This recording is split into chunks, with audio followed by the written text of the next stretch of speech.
Assalamualaikum. Chapter 5, Roles of Technologies.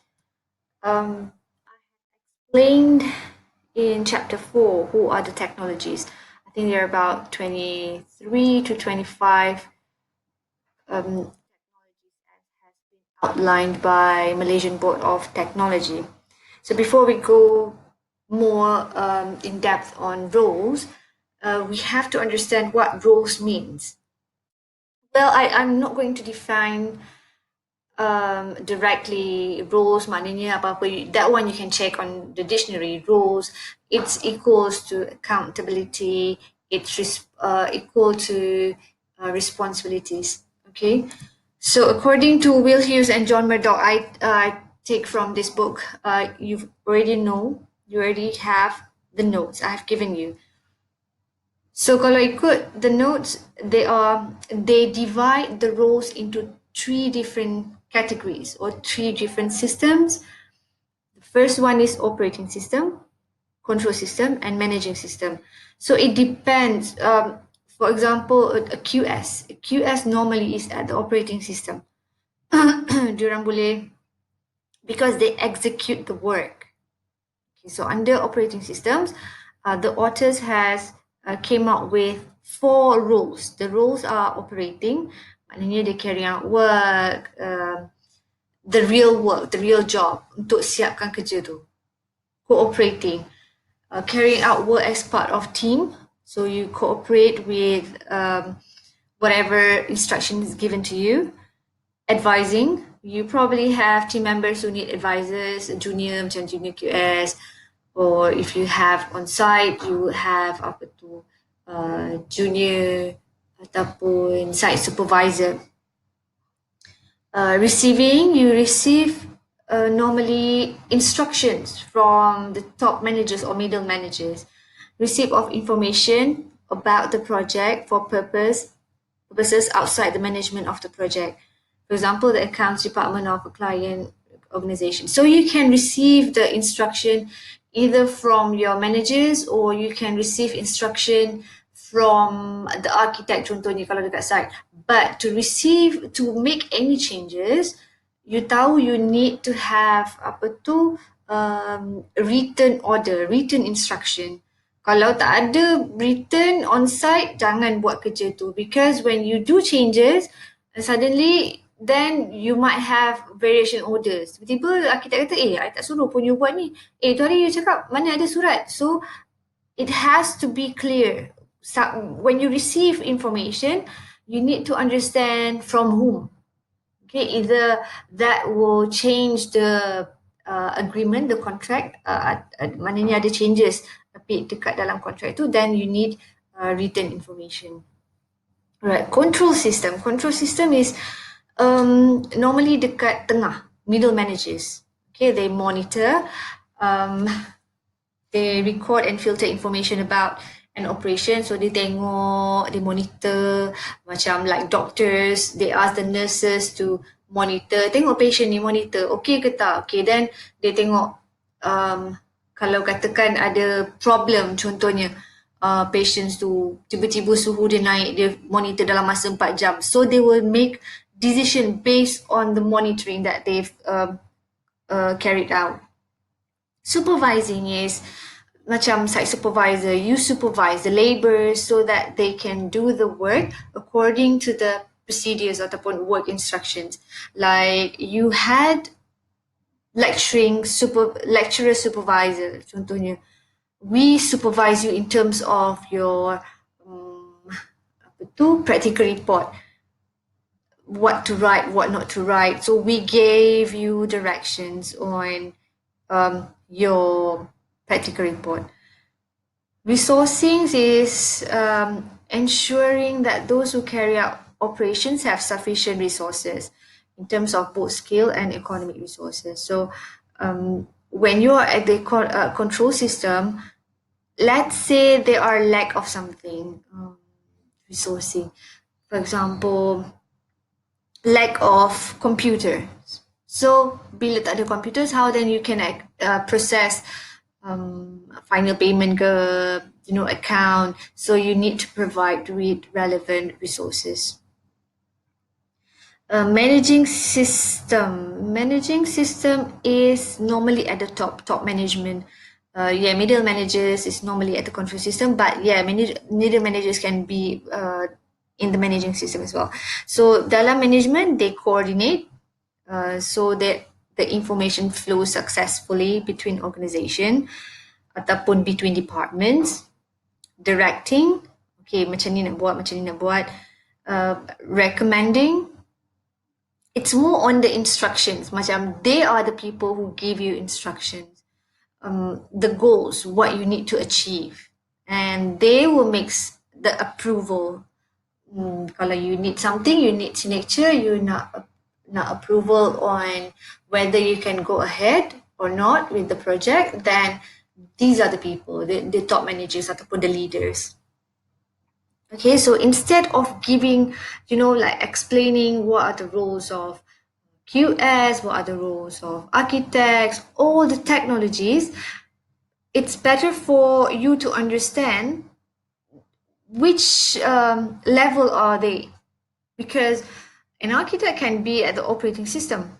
They can also be at the top management. Macam siapa tu architect yang terkenal tu, Hijaz Kasturi. So probably at one time he was the operating person, but now on his own company, dia maybe duduk dekat atas now. He's just giving instructions. But operating system, they are the people who receive the instruction. Right. Okay, kalau ikut hierarchy of roles, operating system ataupun people who are doing the exact work, siapa yang buat kerja tu sampai siap, they're normally at the bottom of the hierarchy. So many of them, maybe you have like 100, 200s, you have like big companies, they have thousands of workers. Then you have the control system, supervisor, site supervisor, project manager. Then you can have project manager kalau kat site dekat atas ni lah. Some of the things dia memang sometimes sampai project manager they can approve they can make some decisions but not all. Sometimes project manager they have to go back to probably the CEO ataupun COO to give the approval. And CEO and these top people as well, sometimes they couldn't make decisions. So if they have the board of directors like big companies, so they will set a meeting and they will make decision. So it depends, macam kita ada belajar organizational chart, so it depends on the chart as well. So, okay, when you have roles, you have to understand. Let's say, okay, kita tengok figure 1 ni. You are a person. So your role maybe you kena report to your contract manager. So you have to communicate with the contract manager. Or you as a person, maybe dengan contract manager and also your junior. Or you as a person, you maybe interact with three others, with three others from different departments atau different organizations. Contohnya, different departments maknanya you need some prizes. So you may have them to go to the dipanggil apa? Procurement department, or maybe you need to go to the corporate governance department because you need to get the risk assessment and all those from them.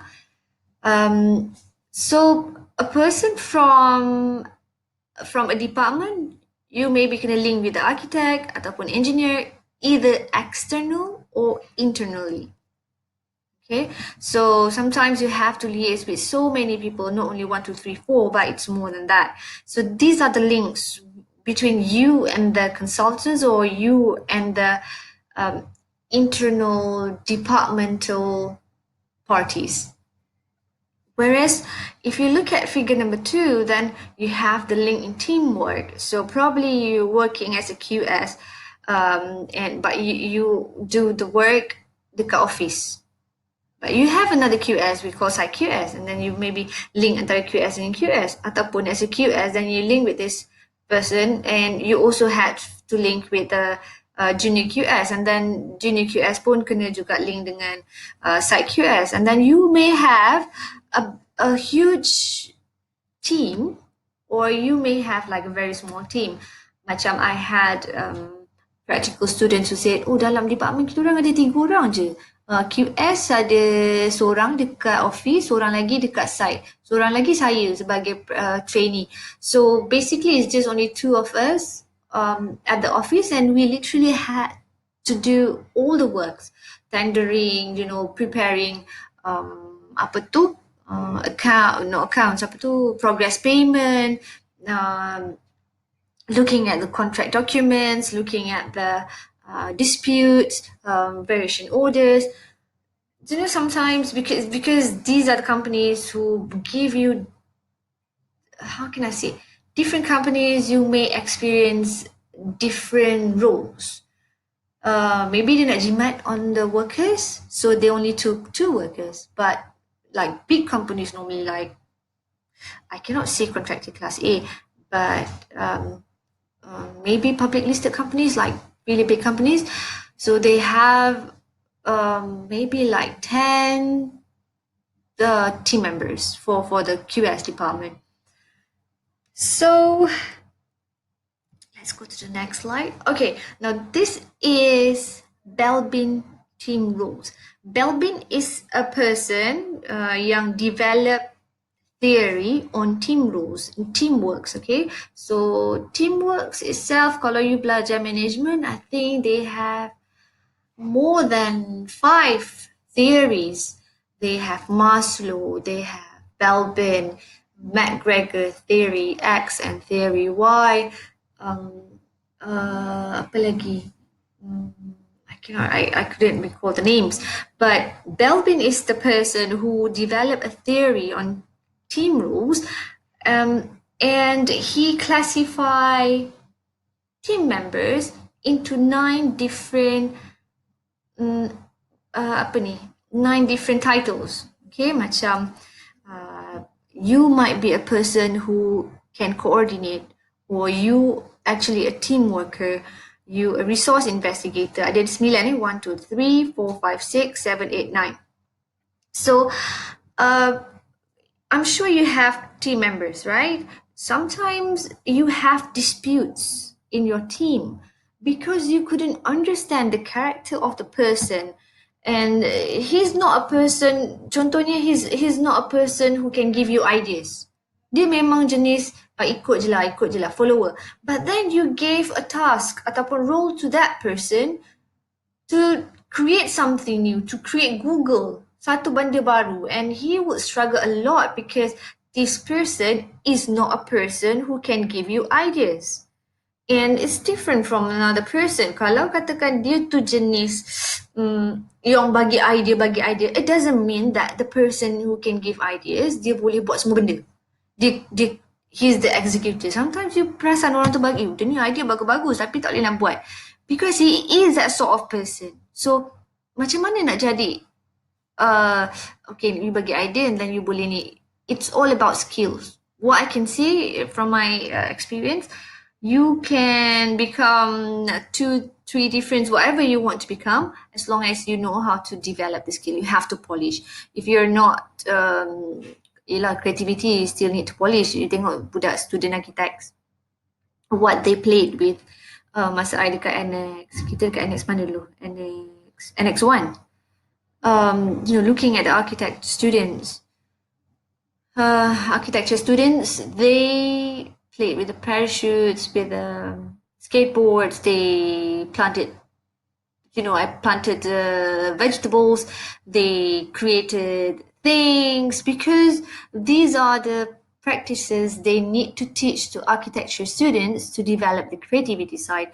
Whereas for building students, you are more technical, you are technologists. So we don't really, give you this kind of exercises to develop your creativity. It's different. So if you ask me, can I become, creative? Yeah, of course, but you need to train yourself. Right, so kita tengok example. Contohnya, okay, out of these 9, I tak tahu siapa, I think it's Hippo, or, they took Belbin's theory, lepas tu dia develop more on the upside, downsides, and also the categories. So these three categories under social, action, and thinking, whether you are sort of a thinking person ataupun you ambil action ataupun you a social person. So contohnya kita ambil specialist, okay, because I know I'm a specialist. Single-minded, self-starting, dedicated, provides knowledge and skills in rare supply. You're very good in one area. For me, I think I'm the expert in ethics, business ethics for construction industry, interdisciplinary. So downsides, kalau kita tengok dia punya weakness is contributes only on a narrow front, dwell on technicalities. So it's more on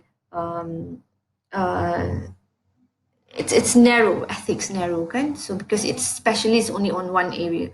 But it doesn't mean that, okay, I'm weak, I only know one area. It doesn't mean that, because a specialist, diorang tak boleh jadi, you specialist jam, tiba-tiba you nak jadi specialist katil. It doesn't make sense.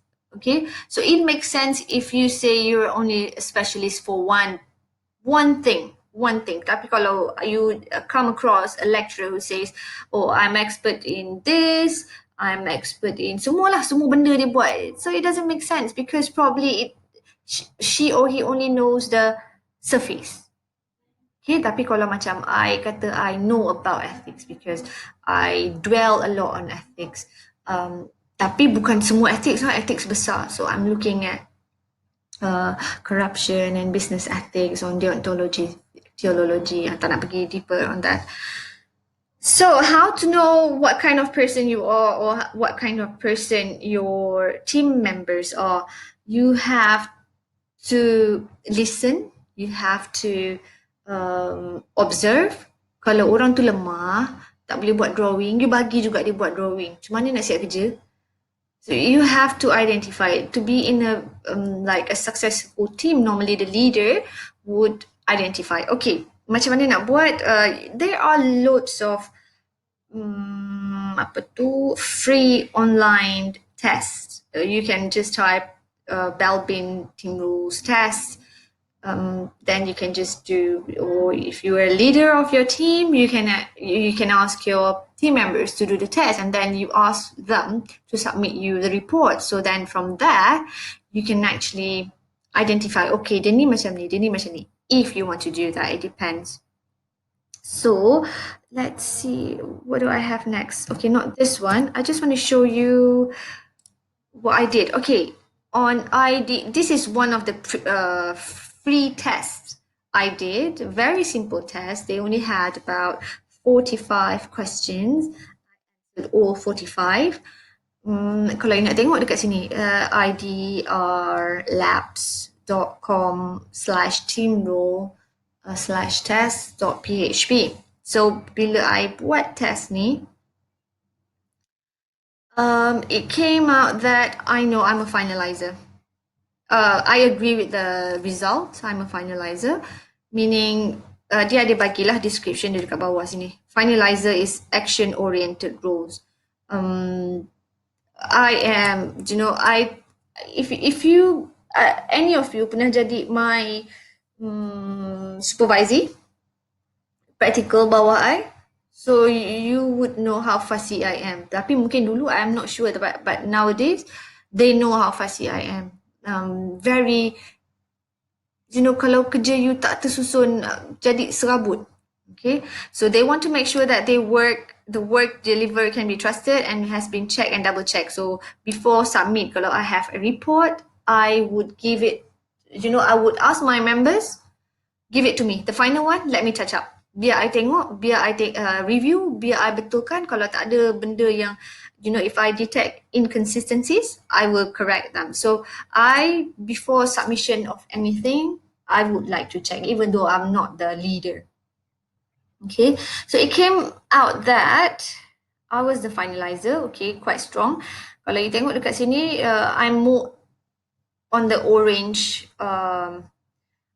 strength on the orange, the action. I'm an action taker. 73 tu apa benda tadi? Actualizer. Take the suggestions.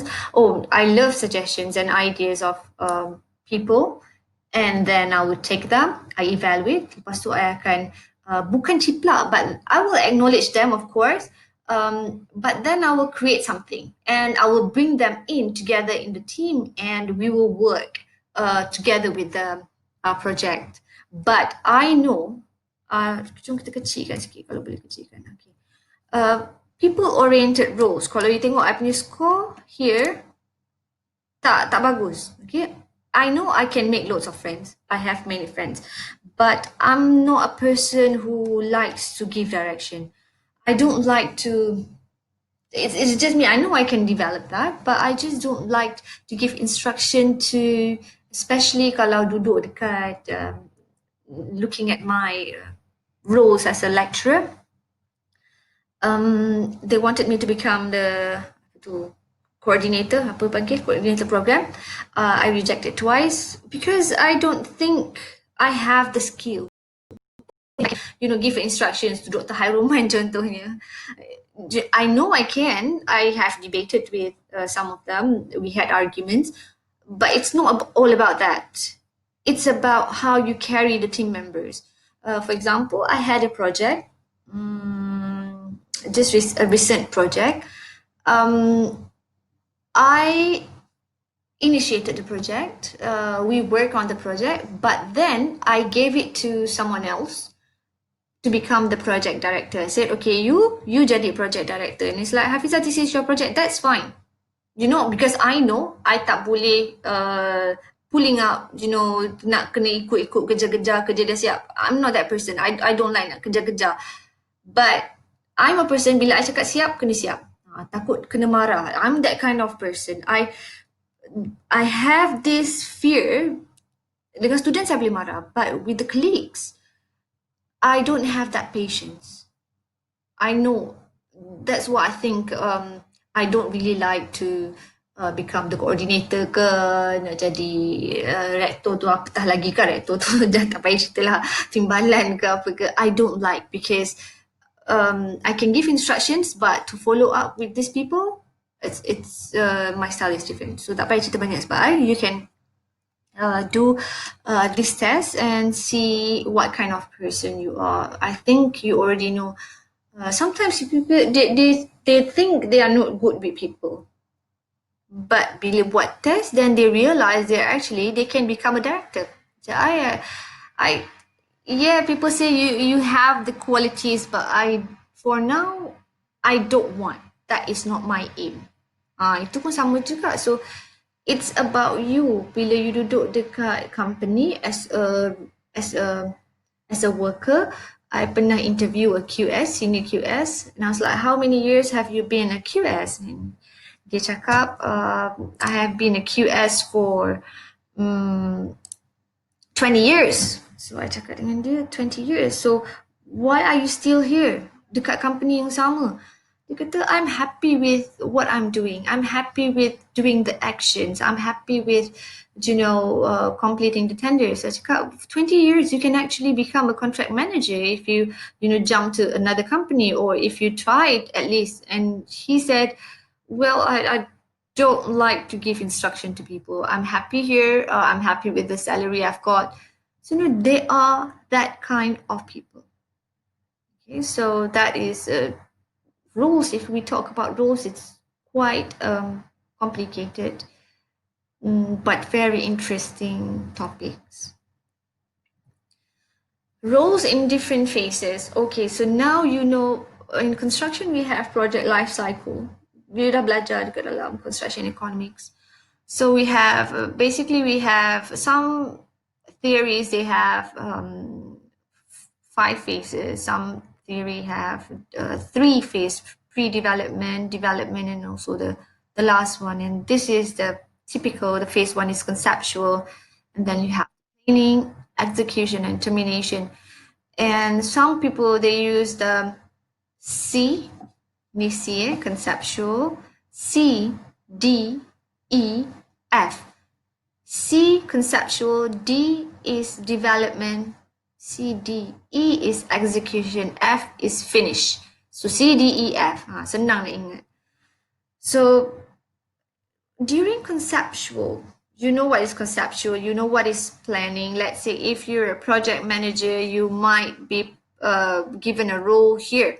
And then you kena carry dekat phase 3 pula. And then dekat phase 4 pun you ada roles. So it depends, in construction because you have different phases. So if you're project manager in company A, when you become a project manager in company B, you cannot expect that the roles will be similar. Have you ever heard people say, kerja kat company lama lagi best, kerja kat sini banyaknya kerja. Sama je, title sama je, project manager juga. Alah. You have to understand different organizations will have different outline of roles. And even if you're in the same company as a project manager, maybe in this for this project A, you will have different roles because the project katakan dia buat mosque was different. Tapi kalau you pergi ke project nak buat, then you are given project nak buat jambatan contohnya. So your roles would be probably different than what you've done dekat mosque because mosque maybe dia punya pecahan tu is different from infrastructures. Okay, so different phases will give you different roles, and different organizations will also influence on the outlines of your roles. Okay, who are the people macam in Malaysian Board of Technologies? We have 25 people BOT. But kalau you tengok sebenarnya we have dekat site we have so many people.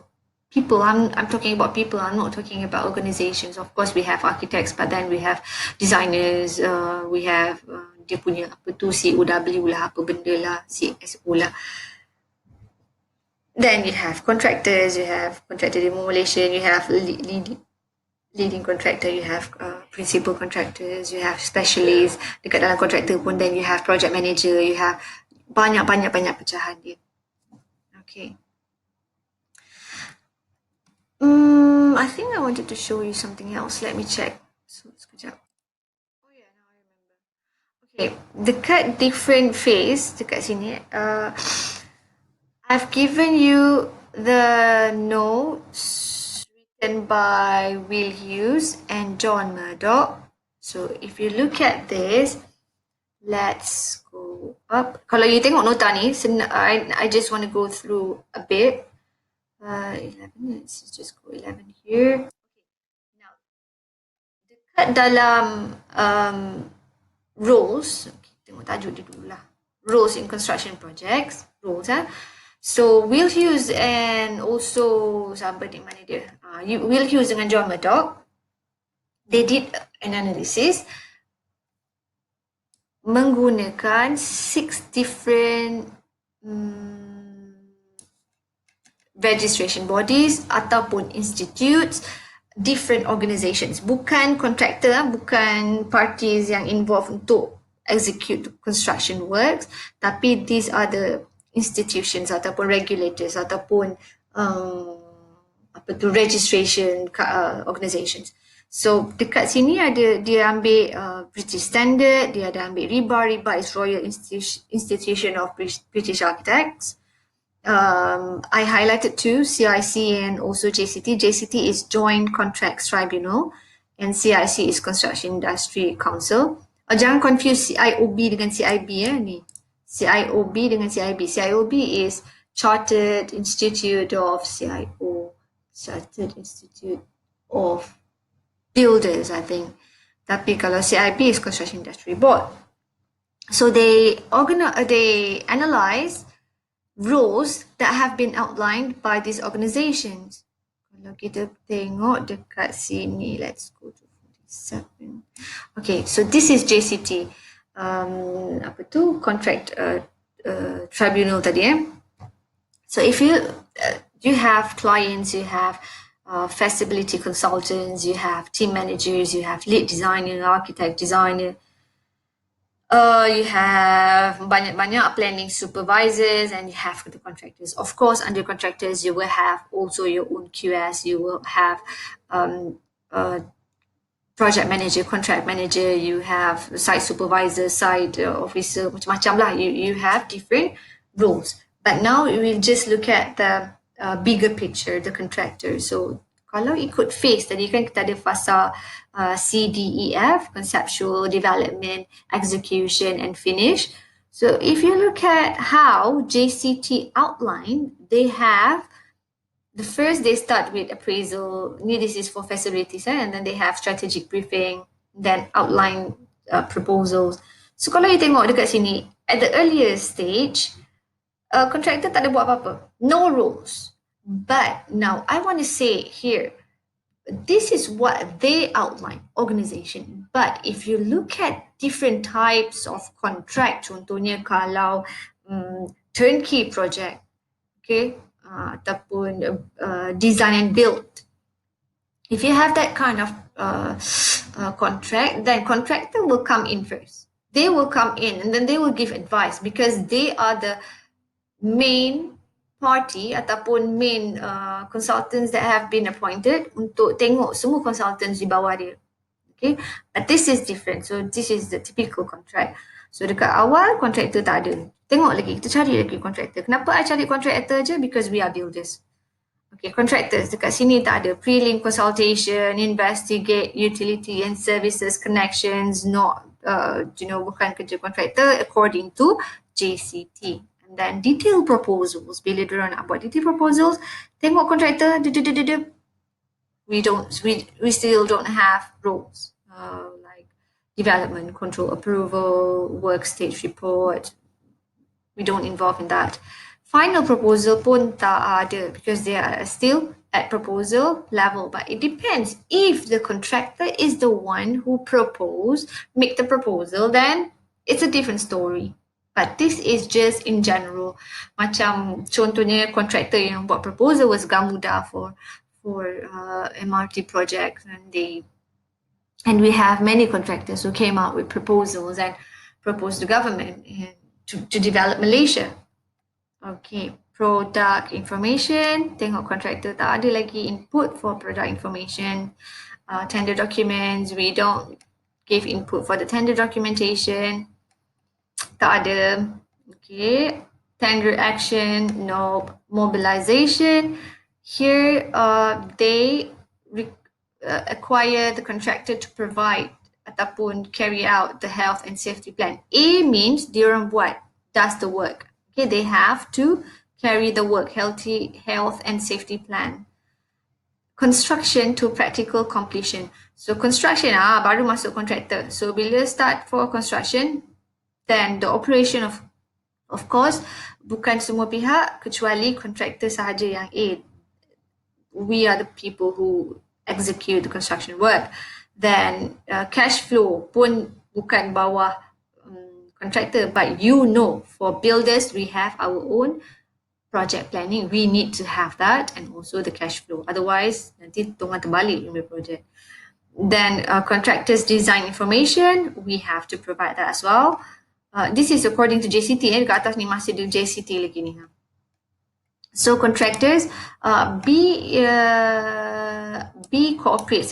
So they have to cooperate in terms of contract claims administration. Of course, we are the people contractors claim, and then the client will process testing and commissioning. Normally we carry out ataupun kita punya subcon, then we will call different parties. But again, this is the outline from JCT. Practical completion. Contractor, apa lagi kerja contractor? After completion, carry out functions under building contract. Defect resolution, you know what this is. Final account, we cooperate, maknanya kita tunggu sampai client release the final. And contract claim, we also cooperate. So this is for JCT. If you look, apa lagi ada kat bawah ni? The rules, rules kejap ya, sabar. Okay, this is what? This is BPF. BPF is British Property Federation System. So kalau you tengok dekat sini, contractors punya, the way they divide the project is different. concept, preparation of brief, contractor punya tugas tak ni. You have the notes, you can check yourself. I'll go to CIC. CIC, sekejap ya, CIC. Okay, it's almost there. Okay, so look at CIC. CIC is Construction Industry Council. So kalau you tengok sama juga at the earlier stage, dia cakap contractor tak payah no rules. Outline proposals tak ada, still at the proposal stage, nope. Detail proposal, nope. Final proposal tak ada, product information tak ada, contractors tak ada, tender document pun tak ada, sehingga dekat tender action, dia cakap kat sini decision, appoint contractor and principal contractor. So D maknanya, D is receive. So we receive, I lupa nak highlight. So we receive the appointment. Ada kan letter of appointment, LA kan, letter of appointment. So we receive, then we will start kita execute contract documents. Maknanya kita ada documents, kita sign, then we have to follow the contract documents. Apa sahaja yang spell out in the document. So we have to execute. D tadi receive, kita receive construction drawings and information. So ni lebih, roles dia lebih banyak lah. We issues IRS, then what else? Ni ada sampai F. F means we, F mana tadi? F, supervise. Okay, we supervise the M&E work, M&E builders work, production information system, specialist subcon production and information. So different organization will give you different roles and responsibilities, and rules and responsibilities you have to follow, especially kalau you pergi kalau you pergi kerja, bila you pergi kerja, normally before masa you nak sign kata you want to work with the company, they will give you job description ataupun work description. So if you look at the job description, they will spell out, okay, you have to do this and that and that. So let's say in future if they give you more work which are not, so you're not the person who's supposed to do it, but macam biasalah construction companies, they will just dump you. Kalau tengok you boleh buat kerja, you know, they will dump you with more and more works. But if you're not happy with that, then you can tell them, look, in my job description, this is not outlined. So you're asking me to do works which are not within the scope. Okay, this is not the scope that I have to supposed to do. But you know, it depends. Sometimes the job description itu sebab now we are blaming the human resource pula. Human resource can be unethical. Ada group kan, ada group. Dalam 13 group in your class, I think at least ada one who was saying that human resource are not ethical. You know, sometimes they just write very general job description. You have to work, for example, they don't give you exact time. They just say you have to work during the weekdays. Ni contoh during the weekdays. And then tiba-tiba, you know, at 5 o'clock you want to go back and they say, you know, you have to work. We have already say you have to work during the weekdays. You nak lawan pun tak boleh. Nak masuk dalam work ada atai pun tak boleh. You cannot fight because you have signed. The job description is blurry. It's general. You cannot actually fight with the job description. That's how normally. Tapi it's susah juga because if they go very specific, then payah juga. So to me, they shouldn't be too specific ataupun too broad. It should be something that you can cope with. Macam kalau lecturers berkhidmat untuk negara kan, berkhidmat untuk universiti. So kalau dia bagi kita sehari Sabtu pun kerja, macam I ada kelas on Saturday, so I have to go.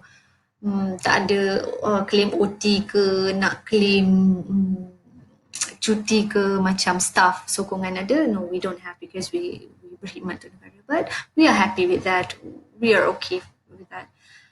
Because our working time is flexible. So that's fine. Okay, so yang ni tadi slide ni I have gone through.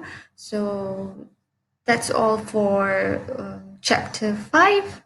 Chapter 5, yeah. Then I will give you notes on chapter 6 and 7 and 8. Thank you.